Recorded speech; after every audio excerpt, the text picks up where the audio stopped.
Good afternoon, everyone. This is AJ with FBS Securities. Today is Wednesday, and start of our new series, which will be Chart Wednesdays. I'll be going over some charts that I'm looking at, if you have any chart requests and things like that, I can definitely cover those in today's video, and of course, I'll always do that on the Friday video as well. So we'll get right into it. So first things first, risk disclaimer. This information provided in this video is for educational and informational purposes only and should not be considered investment advice. To end the day, S&P closed down 45 bips and Nasdaq closed down around 20 bips. And the larger down performer for the day was the Magnificent Seven stocks. And we'll kind of start covering some of those. The first one I really want to cover is NVIDIA, which I think has been the main topic for this entire week. So, NVIDIA off the DeepSeek news has saw this substantial drop, and more importantly, aside from the drop, is we've been in this sort of stage phase for the past or consolidation phase for the past 3 months, and it's always sort of important that the stock sort of recaptures this area. Otherwise, you could probably be looking at a little bit more turmoil and volatility in the specific stock. The question always kind of becomes, is this an accumulation phase? Is this a distribution phase? And honestly, technically I would assume it's an accumulation phase, but if you can't recapture within this area, or rather if you can't recapture into the 126 to 120, sorry, 130 dollar area, I'd be a little bit concerned, and the stock could exhibit even more volatility and be more susceptible to news events. I can't talk. And so if that was the case, I would definitely be looking to target the $100 area. I definitely wouldn't like that. But you have to be aware of some of the possibilities and whatnot. Next talk we'll cover is Baba. So I did post about this 2 weeks ago and posted yesterday as well that we have this gap in the $100 range. And so we did fill the gap, and technically whenever you fill a gap, it can either act as resistance or support. In this case, it is acting as resistance. We'll be able to see probably a little bit of a pullback and a little consolidation phase, but still a very nice move, almost a 18 to 15% move from whenever I was posting the chart. So hopefully we can see some good momentum in Baba. It's been a very, very long time coming, but baby steps at a time and whatnot. Next chart we'll cover is Apple. Unfortunately, Apple never got into our buy area, this 217 to 215 range. But however, it did see a very nice rally, contrarian to the markets, showed a lot of relative strength, especially after the Nvidia news dropped. It has earnings, I think tomorrow, so we'll see if this moves can sustain or what sort of to expect. But would be very nice to see it come back into this 217, 215 area. But nonetheless, a very nice move for Apple. Um, Meta has been a very strong stock, especially towards this year. It did hit all-time highs yesterday, and now it did report earnings. I think the initial reaction was a little bit lower, and now it's trying to creep up higher. I won't get into any of the earnings details just yet. I'd like to do a little bit more research and analysis on that before. So I'm just going to touch the technicals for a lot of these stocks. But yeah, very nice channel higher. And, if the earnings are pretty good, then we can see another sort of leg higher. I wouldn't be surprised if Mark also announces a stock split and, maybe that'll give it some extra fuel. Amazon as well has been a very strong stock for this year. Did again hit all-time highs yesterday and does report earnings for next week, but, we'll kind of see. It's been a very technical wise has been a little difficult to trade, but fundamentally has been a very strong stock and a cash flow machine for the past 18 months. So kind of looking forward to see those numbers and whatnot. Tesla has been probably the most watched stock as of recently as well, on top of Nvidia.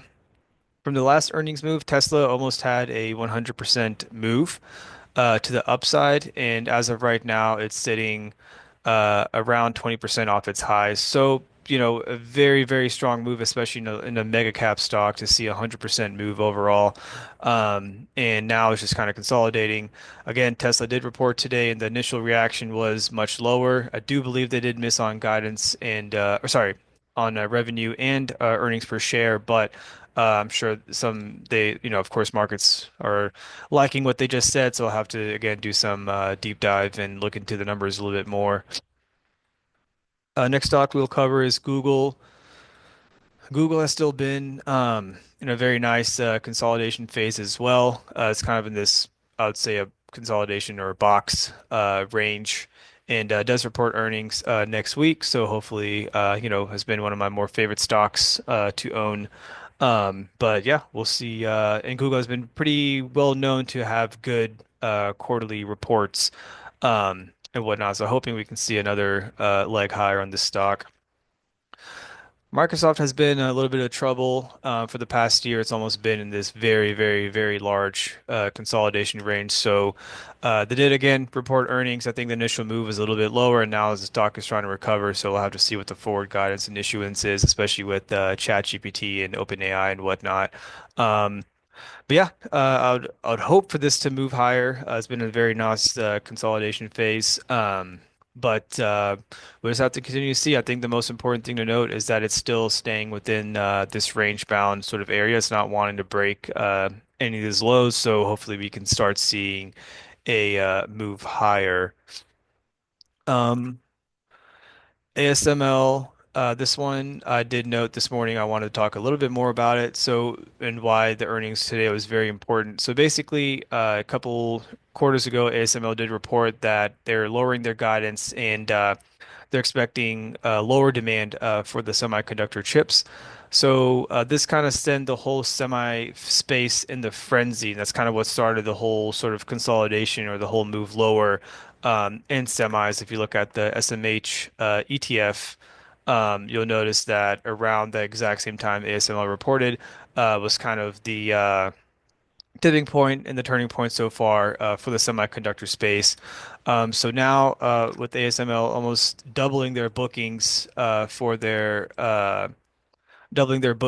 now at least we can hopefully see a positive move higher. And of course, any news with the DeepSeek and things like that, hopefully that just gets resolved. Yeah, hopefully we can start seeing a move higher. It's a really nice stock at a very attractive valuation. Um, and yeah, I think uh there's one more.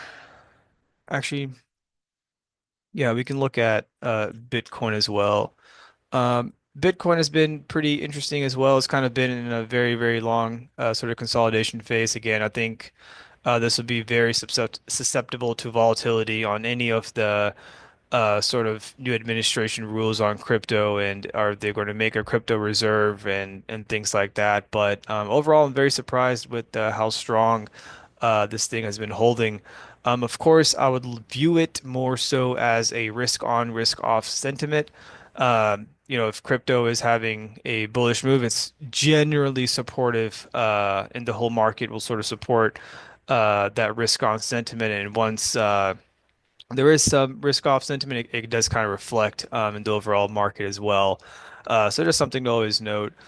Then lastly, I'll sort of cover my oscillator that I've been sharing. So last week it kind of peaked, and it's pulling back a little bit, but it's basically in a nowhere sort of range. But we are definitely closer to the overbought.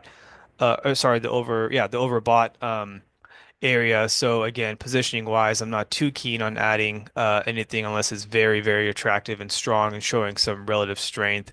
Um, there has been some really nice strength into Twilio and Shop, specifically into the software section. So, and these stocks did show a very nice rebound yesterday, and sort of carried the markets a little bit in general. But yeah, that's all I have for now. If you have any chart requests and things like that, just let me know, and I'll see you guys on Friday.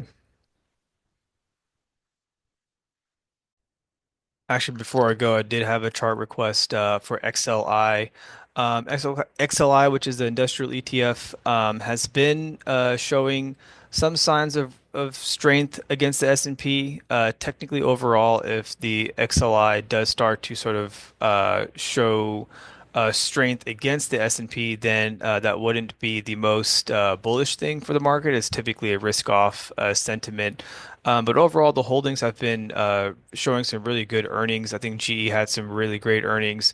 CAT and RTX. RTX did have great earnings, and CAT, UNP, and I think Han do report this week. Boeing was somewhat mixed. And it still surprises me that Uber is actually in XLI, but I think they do report next week as well. So I don't really have too much comments about it, but I think the most important thing is, if there was any sort of risk off or risk, if XLI does start to show any relative strength against the S&P, then to me that would 100% be a risk off sentiment. And I will show another chart. So I did show this last week, but this chart has updated. So XLI is in the lagging area compared to S&P. So again, stocks or ETFs that are in this area, I typically like to watch for some outperformance. But as of right now, there's no signs of outperformance. And again, I think whenever that does start to happen, it would be a little bit of a risk-off sentiment for the market. So yeah, that's all I have for now. I'll see you all on Friday.